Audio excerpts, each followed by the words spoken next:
Connecting to YouTube now. Starting to stream. I don't know why I have to do this button separately, but I do. It says, you may want to tell people you're streaming live. Well, I did. They have to sit through an ad, though. Well, at least the people who are watching live have to sit through an ad. If you're not watching it live, then you already sat through the ad to be able to watch this. And you got to understand, that's not a bad thing, because that's what keeps me doing this for you. In fact, just a few minutes ago, I received a random email from one of you, my email address, chris@perillo.com, asking why I haven't done a Geek Out in a couple of days. Well, okay, first of all, today is Labor Day, all right? And I'm laboring for you. Second of all, it was the weekend. If I did a Geek Out every single day, my head would explode.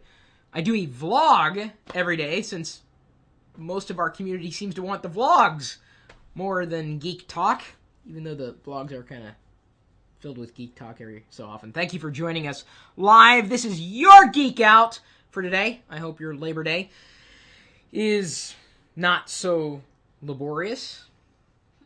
Is it laboring? I hope to write that wrong. David Hornick, I have to give credit for that little pun, or that play on words, really. Laboring. Labor. If you're bored, you're doing it wrong. Let me go ahead and welcome Fords Are Sick 11, The Already Being Taken, JZG60, Snow in July Production, Laylol 690. When you guys like throw numbers into your usernames, I can't see. I mean, I can, but Jack2K4 asks, "How is Diana, dude? She's fine. Tell me you're fine."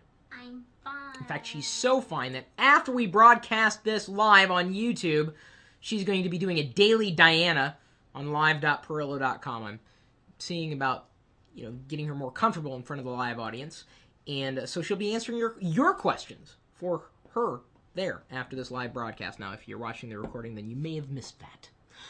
So, who's going to get that complimentary loot crate, as I announced in Friday's Geek Out? Even though we didn't get 1,000 likes, I thought I'd give you guys another chance, or shot.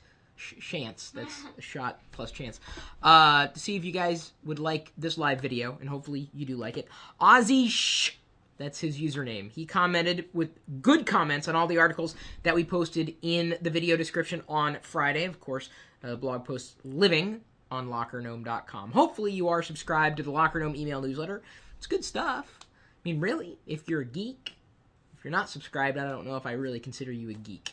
Certainly the people who are active in the community are subscribed. And, by the way, the Locker Gnome Twitter account has started to follow people who tweet Locker Gnome articles or our YouTube videos. I don't know if some of you have experienced that, but I've been watching it very closely. And, bringing a little bit of love back to you. And, beyond just this free content stuff. Thank you, 1995 Walker. I love your videos, Chris. Such an inspiration. I appreciate that, really do. We pour our heart and soul into everything that we do for you, starting with the laundry list, or the beginning of the laundry list of articles posted over the weekend, as well as today on LockerGnome.com. Star Wars 3D. Will we see episodes 2 and 3? Will you? That's what Diana wanted to do on Valentine's Day. I don't know if you remember that, but she wanted to see episode 1 in 3D, in theaters. It was not worth it. Not even for free. I don't think I would sit through that. It didn't feel like it was 3D, and it was still The Phantom Menace. I don't really think I'm all that gung-ho for seeing episodes 2 and 3 in the theaters. Boy, I'm just inventing all sorts of words today. Those are 3D theaters, by the way, the theaters, if you did not know that until now. Hey, I make her laugh, so I can only assume that you guys are laughing on the other side of the camera. So, here's a question as I toss it back to the live audience. Are you going to be seeing episodes 2 and 3 in 3D? Salty DKO says, I hate 3D. No doubt about that! I bet you're glad I'm not 3D. I better be careful. Got my live streaming juice here. Don't want to knock it over. Now that I've just scared everybody away. The answer for me is no. Even though I know a lot of people are Star Wars fans, I'm just not a big supporter of the prequels. I wanted to be, but beyond collecting Lego minifigs, I really have no affinity towards the prequels of Star Wars at this point in time.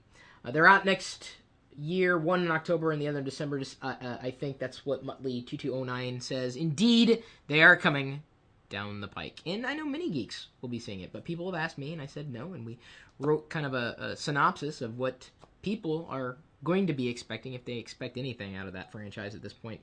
Do I need a tablet? Not a question I ask. It's a question that a lot of people ask. They go to Google and they say, do I need a tablet? And the answer is maybe. I'm of the mindset that, yes, I generally believe a tablet can find a place in a home more than the traditional home computer did. I use my iPad, the Galaxy Nexus as well. At one point, the Amazon Kindle Fire. Diana lives on her iPad. Well, she doesn't sit on it. I mean, she uses it frequently. She's on the iPad or her iPhone more than she is a traditional computer. So, if you're on the go, if what you do is just casual reading or browsing, social media stuff, digesting content, and maybe a little bit of light creation, I would say yes, a tablet would be for you.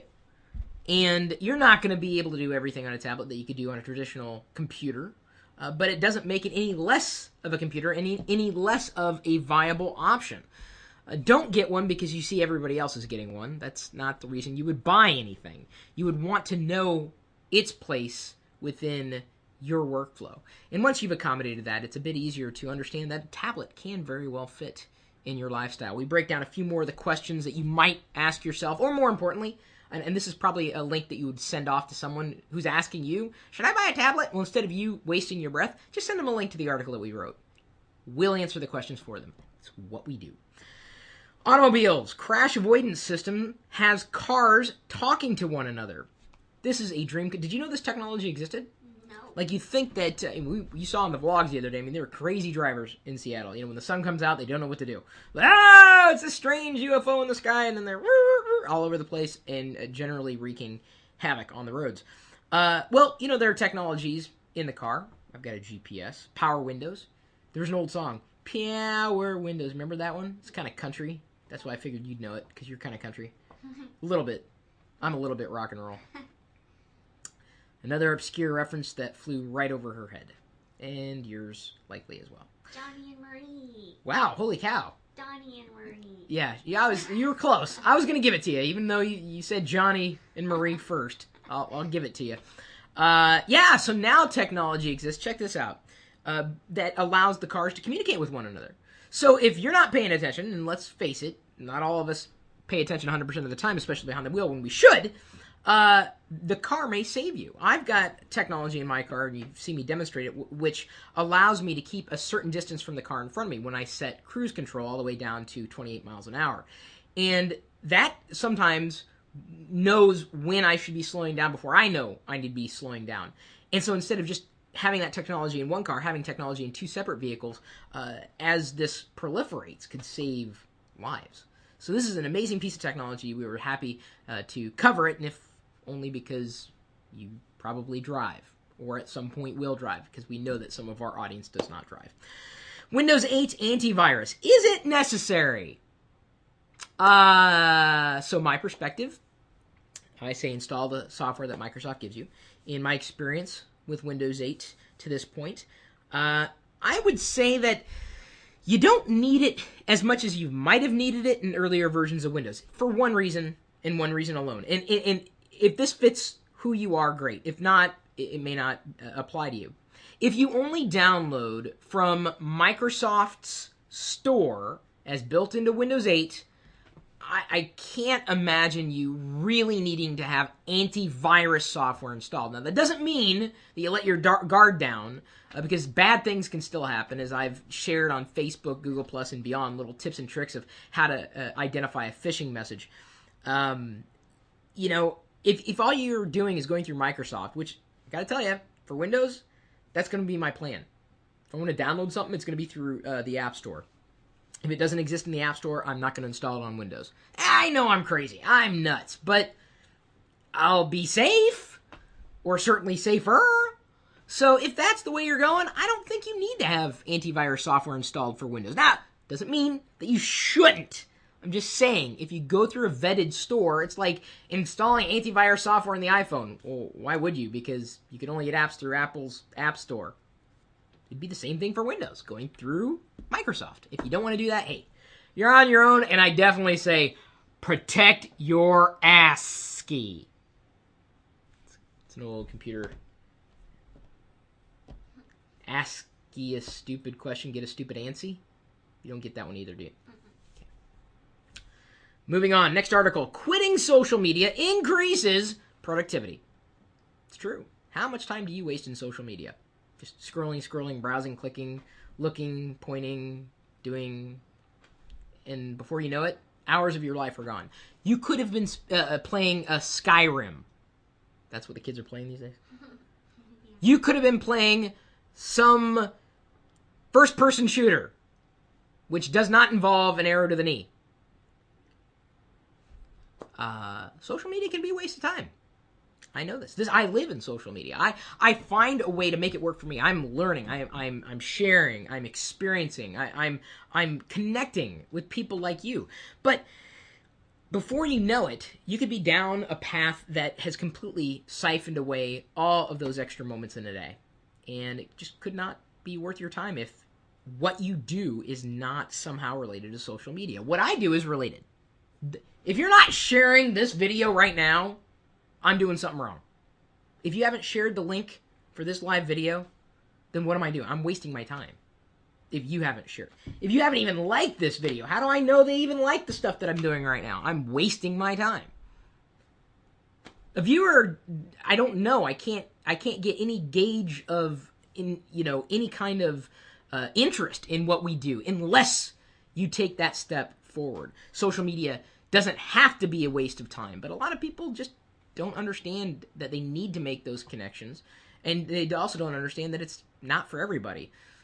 Just because you can be on Twitter doesn't mean you should be on Twitter. Earthquakes. Where can you find real-time maps and information? This was something that I needed the other day. I every once in a while feel a tremor, not so much in the force, but on the floor. Kind of wonder. We kind of live in earthquake territory up here in the Seattle area. And there are resources. Instead of going to Twitter, did you guys feel the earthquake? You could go to Google, I'm sure, and look for information. But there are specific websites that you can go to for earthquake information and applications, more importantly, that you should have installed on your smartphone.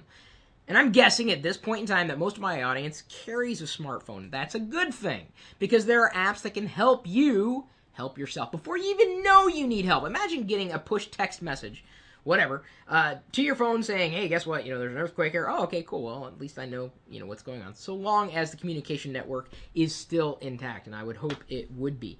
But this is the kind of thing where software can come in and save the day. These are the types of apps you want to have installed or at your fingertips before something bad happens.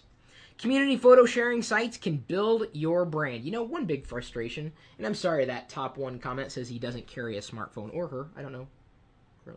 She or he, not sure. Community photo sharing sites can build your brand.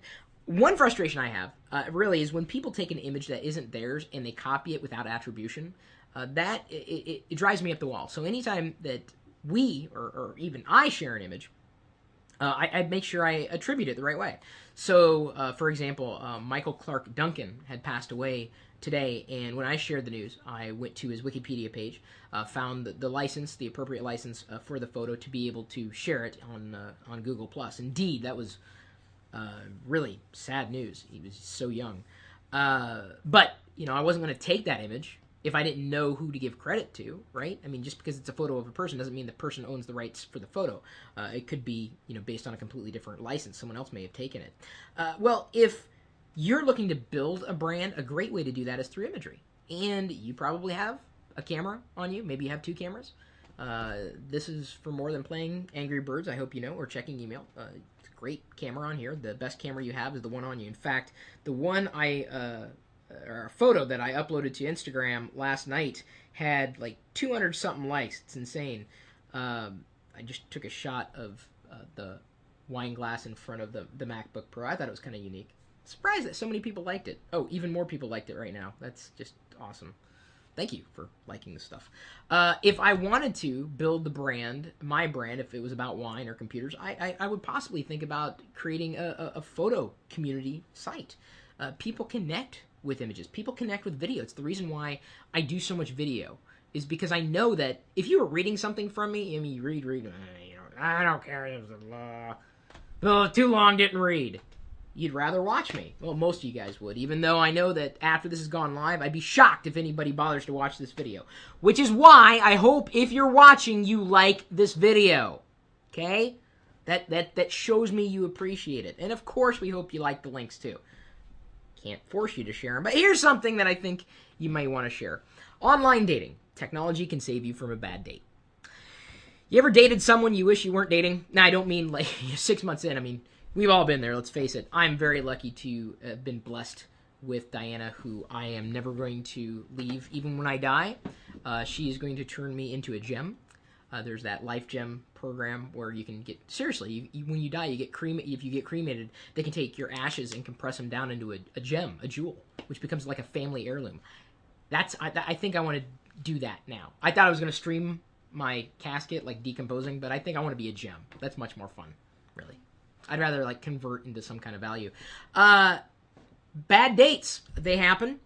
To save yourself from a bad date, there are some applications that you may want to install. I think if you don't do your research about somebody, if you meet them online, you're not doing yourself any favors.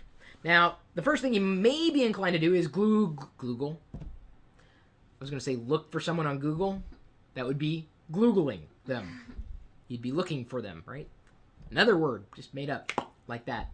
This needs to be, I'm just a walking urban dictionary, aren't I? New words every other minute. There are apps that can bail you out of a bad date, like something where you set like the timer for 10 minutes and then it goes off. I'm like, oh no, my sister's head exploded. I gotta go. My dad was just abducted by an alien. Abducted? Man, hang on. Clear my palate. Thinking about bad dates, hon. This is something we've never experienced together, and I'm very grateful for that.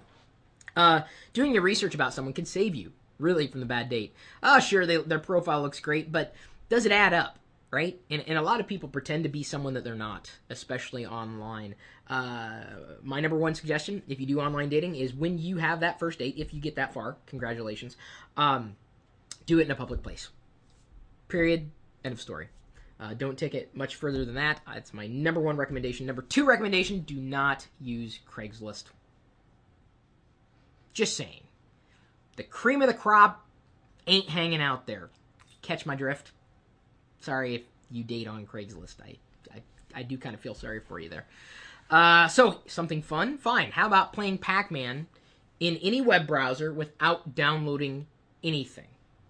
Did that get your attention? We wrote about where you can play Pac-Man online without a download, and there are other links beyond this one that I'm about to demonstrate for you. You can play Pac-Man, Miss Pac-Man, Crazy Otto, or Cookie Man, or you can learn it.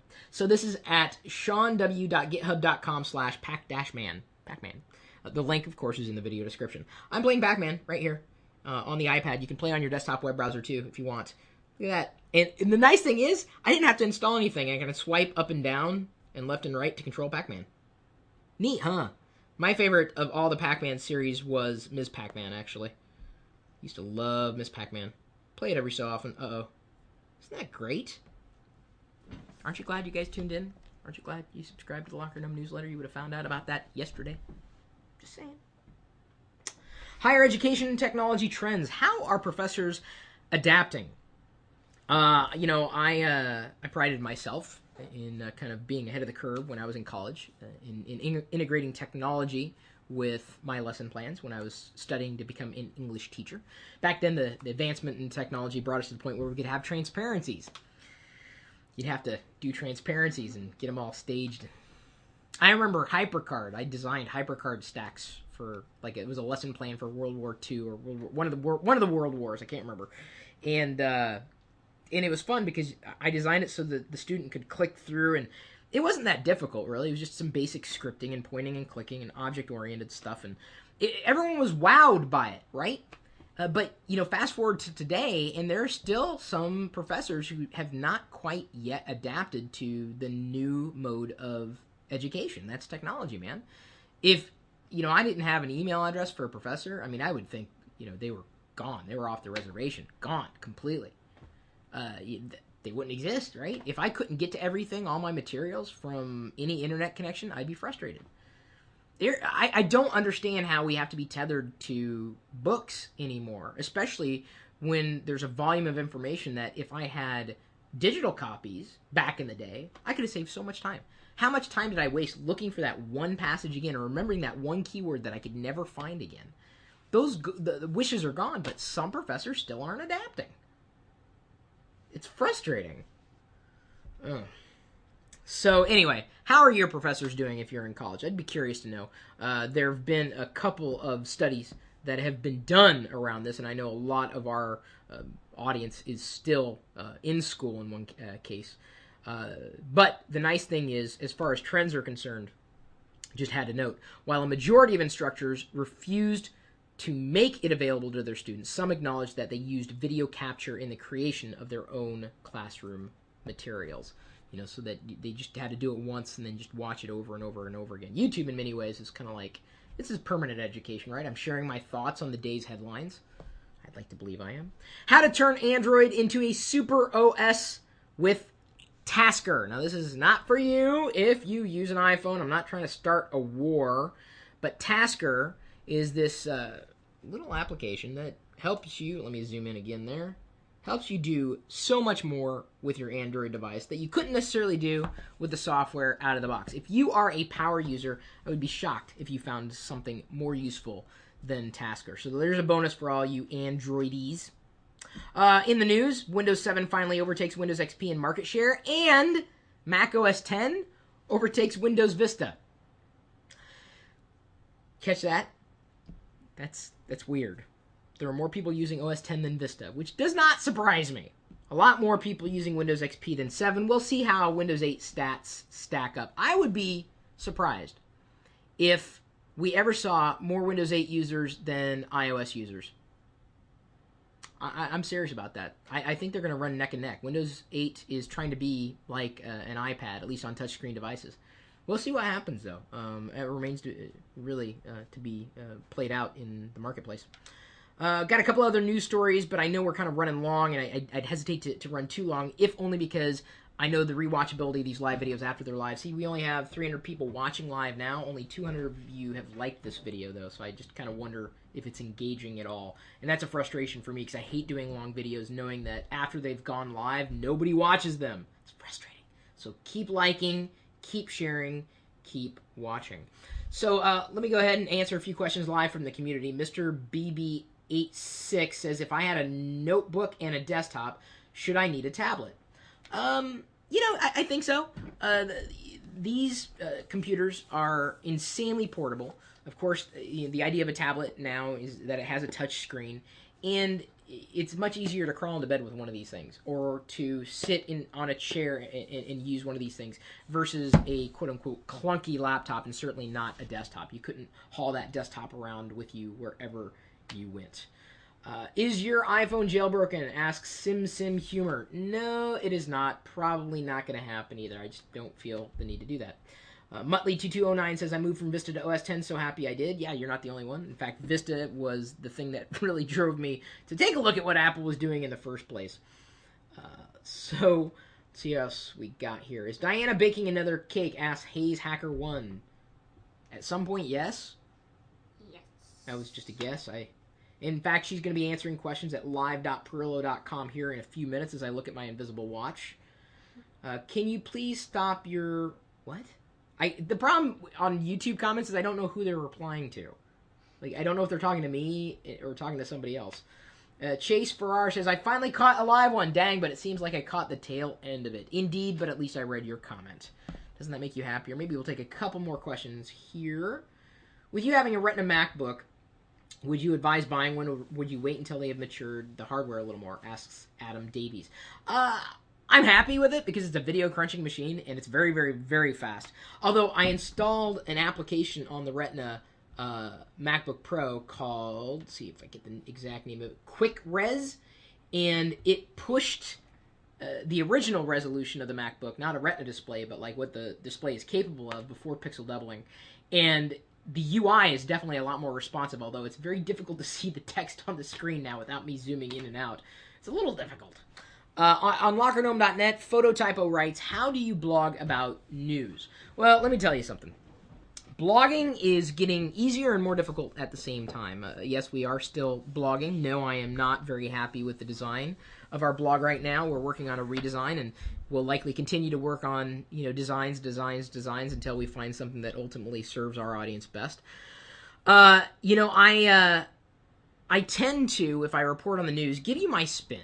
Right? No one wants to read regurgitation. If someone links to another news article, I mean, that's kind of interesting, but don't you want original insight from your news sources? Why would you just go after someone who's regurgitating something that somebody else said? I tend to want to report original stuff, and if it's something that everybody else is reporting, I want to give you my spin on it. That is what I believe makes the video, valuable, or any of the articles that we do publish on LockerGnome.com. That's my take on the matter. That's why if you ever wanted to try to do any kind of news blogging, you'd be wise to spend more time thinking and sharing your perspectives on the news rather than chasing the headlines and reporting something exactly like anybody else would have reported it. What do I think about Google closing people's AdSense accounts? Well, I don't know. I couldn't tell you why. These things are being done by Google. They have their own reasons. I wish they would be a bit more transparent when they did things like that, though. That's for sure. Thoughts on the 3G Nexus 7, asks Brandon Wilkes. Yeah, it's good news. Of course, it'll be really interesting to see what Amazon has to announce. And I'm considering doing the Amazon announcements live. Since you guys have been really good with the likes and the engagements and the comments and the shares of our videos as of late, I am considering doing that live on YouTube when it happens, the Amazon announcement. Since it's likely we're going to hear about the next iteration of the Kindle Fire. We'll see how low they go, but they're going to have to break the $200 barrier now. I wouldn't be surprised if Amazon had a Kindle Fire available for $100. That's a guess, because they have to undercut the competition in order to stay ahead, and you can't beat Google at their own game, right? They're doing their best, Amazon is, and they've got a great story, but I'm so much happier with my Nexus 7 than I ever was with the Kindle Fire, specifically in terms of performance. That is faux shizzy. There we go. What do you think of Windows Phone 8, asks RK UK Entertainment. Well, I did my best with that username. I'm in line with what Candace wrote on LockerGnome a few weeks ago. She feels like a pariah using a Windows Phone 8, but she loves it.